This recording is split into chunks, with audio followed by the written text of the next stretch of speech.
बढ़ेगा इंडिया तभी तो बढ़ेगा इंडिया, यह सरकार का ही नारा है। मतलब खेती किसानी करते हैं, मजदूरी।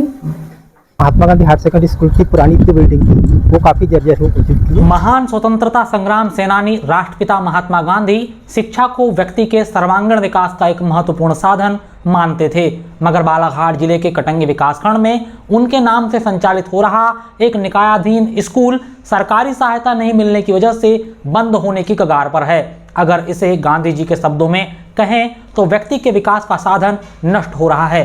44 वर्ष पहले प्राइवेट संस्था के तौर पर शुरू हुआ महात्मा गांधी उच्चतर माध्यमिक विद्यालय टेकाड़ी का को सरकार ने वर्ष 2014 में अपने अधीन लेकर निकायाधीन घोषित कर दिया और इसी के साथ कथित तौर पर इस स्कूल की बर्बादी की शुरुआत हो गई। अब यह स्कूल सरकारी मदद नहीं मिलने से बंद होने की कगार पर है। बीते 10 वर्षों में जिला पंचायत और प्रदेश सरकार से इस स्कूल को आर्थिक मदद, सरकारी शिक्षक और नया भवन नहीं मिल पाया। जिस इमारत में यह स्कूल शुरू से संचालित हो रहा था उसकी हालत बेहद खराब होने के बाद गांव की ही एकीकृत शासकीय माध्यमिक शाला टेकाड़ी का के कुछ कमरों में महात्मा गांधी स्कूल के लिए वैकल्पिक व्यवस्था बनाई गई है। निकायाधीन होने के बाद भले ही इस स्कूल में उन शिक्षकों को प्राथमिकता दी गई जो पूर्व से यहाँ शैक्षणिक कार्य करवा रहे थे, लेकिन उनके रिटायर होने के बाद सरकार ने इस स्कूल के रिक्त पदों पर नई नियुक्तियां नहीं की। यहाँ तक कि इस स्कूल में अतिथि शिक्षकों की भर्ती भी नहीं हो पा रही है। प्राइवेट शिक्षकों से न्यूनतम मानदेय पर सेवाएं ली जा रही है। संस्था के प्राचार्य योगराज लिल्हारे बताते हैं, शाला विकास से जो राशि मिलती है उससे प्राइवेट शिक्षकों को मासिक वेतन दिया जाता है, लेकिन दर्ज संख्या में लगातार कमी आ रही है। वेतन अदा करने के भी लाले पड़े हैं। शिक्षकों को वेतन देने के लिए अब हर माह बच्चों से मासिक फीस ली जाएगी, जबकि बच्चों का कहना है कि फीस ही दे पाते तो सरकारी स्कूल में पढ़ने क्यों आते। इन गरीब बच्चों के सवाल बेहद लाजमी हैं और इनके सवालों के जवाब जनता के चुने हुए जनप्रतिनिधि और शिक्षा विभाग के उन अफसरों को देना चाहिए जिनके बच्चे महंगे प्राइवेट स्कूल में पढ़ रहे हैं और यहाँ गरीब के बच्चों का शिक्षक और भवन के अभाव में भविष्य दांव पर लगा हुआ है। Mahatma Gandhi higher secondary school की पुरानी जो बिल्डिंग थी वो काफ़ी जर्जर हो चुकी है और हमको अलॉटमेंट दिए है शासकीय महात्मा गांधी ये शासकीय माध्यमिक शाला टेकाड़ी, जहाँ पर स्कूल का संचालन हो रहा है। में कुछ भवन तो क्या है, 2-3 कमरे जो है पक्के भवन के हैं, बाकी एक कमरों में कक्षाएं लग रही है। वर्ष 2002 में तत्कालीन मुख्यमंत्री दिग्विजय सिंह ने प्रदेश के 50 से अधिक अशासकीय स्कूलों को शासनाधीन करते हुए स्थानीय निकाय के प्रशासकीय नियंत्रण में दिया। हालांकि इस आदेश के विरुद्ध कुछ प्राइवेट स्कूल उच्च न्यायालय में पहुंच गए। कोर्ट ने याचिका को निरस्त कर दिया। तब करीब 12 प्राइवेट स्कूलों का संचालन निजी हाथों में ही रहा, जबकि प्रदेश के 44 प्राइवेट स्कूल 2014 में निकायाधीन हो गए। निकायाधीन यानी ऐसे स्कूल जिन्हें का प्रबंधन स्थानीय स्तर पर किया जाना था। विकासखंड कटंगी में 2 ऐसे स्कूल हैं जिन्हें निकायाधीन किया गया। उसमें एक स्कूल शामिल है जिसका नाम है महात्मा गांधी शासकीय उच्चतर माध्यमिक विद्यालय टेकाड़ी का, और मैं इस वक्त टेकाड़ी का में ही मौजूद हूं। और टेकाड़ी का में इन दिनों महात्मा गांधी स्कूल के ऐसे हालात हो गए हैं कि ये आने वाले साल में बंद होने की कगार पर है। इसके एक नहीं बल्कि कई कारण हैं। यहाँ पर हर साल दर साल जो है वो विद्यार्थियों की संख्या घटती जा रही है। प्रमुख कारण यह है कि यहाँ पे शिक्षकों की भर्ती नहीं हो पा रही है।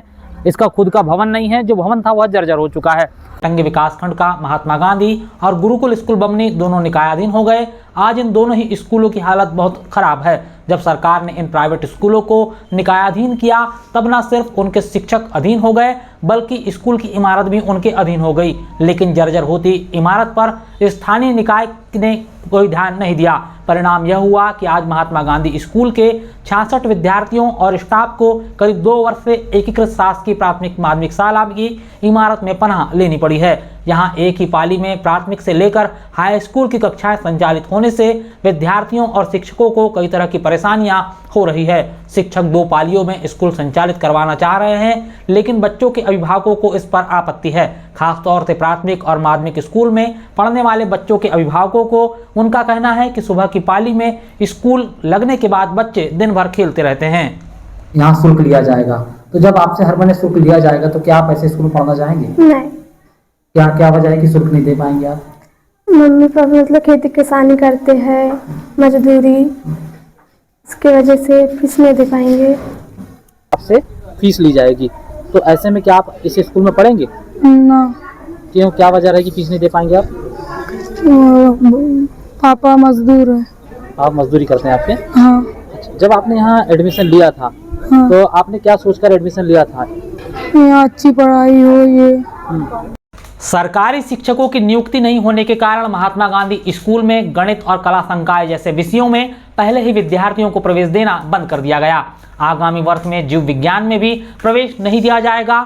इस वर्ष केवल 12वीं में ही जीव विज्ञान और कृषि संकाय में प्रवेश दिया गया है। अनुमान तो यह भी लगाया जा रहा है कि अगर निकायाधीन हो चुके इस स्कूल को मदद नहीं मिली तो यह स्कूल बंद हो जाएगा और ऐसे में यहाँ अध्ययन करने वाले बच्चों का क्या होगा कहना भी मुश्किल है। बता दें कि इस स्कूल में योगराज लिल्हारे और एक अन्य साथी जो आगामी वर्ष में सेवानिवृत्त हो जाएंगे, जिसके बाद यह स्कूल संचालित होगा या ताला लगेगा यह सोचकर बच्चे अभी से डरे हुए हैं और इसी डर की वजह से वह करीब 15 किलोमीटर दूर कटंगी और तिरोड़ी के स्कूलों में प्रवेश लेकर हर दिन लंबा सफर तय कर आना जाना कर रहे हैं।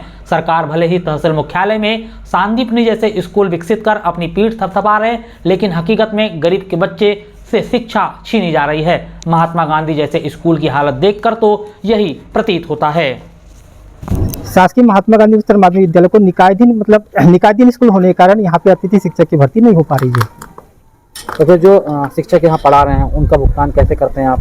और उनका भुगतान तो ऐसा है कि शाला विकास समिति से पैसे लेकर के इनको जो है दिया जा रहा है। अभी कितने बच्चे यहाँ पर हैं अध्ययनरत? 9वीं से 12वीं तक के अध्ययन में 66 बच्चे अध्ययनरत हैं। और कितने शिक्षक आप शाला विकास से रखे हुए हैं? 5-6 कर्मचारी को रखे गए हैं। तो क्या ये इनको पूरे वर्ष भर आप भुगतान दे पाएंगे? शाला विकास में इतना मद है आपके पास? नहीं, मत तो नहीं, लेकिन क्या है मंथली शुल्क लेना पड़ेगा, जबकि एक शिक्षक को माननीय विधायक महोदय जी दे रहे हैं मासिक वेतन। जैसे कि आप कह रहे हैं कि अब बच्चों से आप मासिक फीस लेंगे, तो क्या आपको लगता है कि बच्चे इसलिए राजी हो जाएंगे जब सरकार ने इसको अपने अधीन ले चुका है स्कूल को? कुछ बच्चे तो नहीं दे पाएंगे, 50% बच्चे जो है वो कहना चाहिए मासिक शुल्क दे पाएंगे। जानकारी हमें ये भी मिली थी कुछ विषय आपने बंद कर दिए आपके स्कूल में, क्या कारण है? गवर्नमेंट कर्मचारी नहीं है। कौन कौन से विषय बंद हो गए यहाँ पे? कला संकाय और गणित संकाय बंद कर दिए। अब बच्चे यहाँ के कहाँ पढ़ने जाते हैं, कैसी जानकारी मिलती है आपको इन विषयों को, जो जैसे गणित संकाय का कोई पढ़ना चाहता हो? तो यहाँ से कटंगी जा रहे हैं, कटंगी कुछ तिरोड़ी लड़के जा रहे हैं। कितने दूर है कटंगी यहाँ से? लगभग 15 किलोमीटर। और तिरोड़ी? तिरोड़ी भी लगभग 15 किलोमीटर।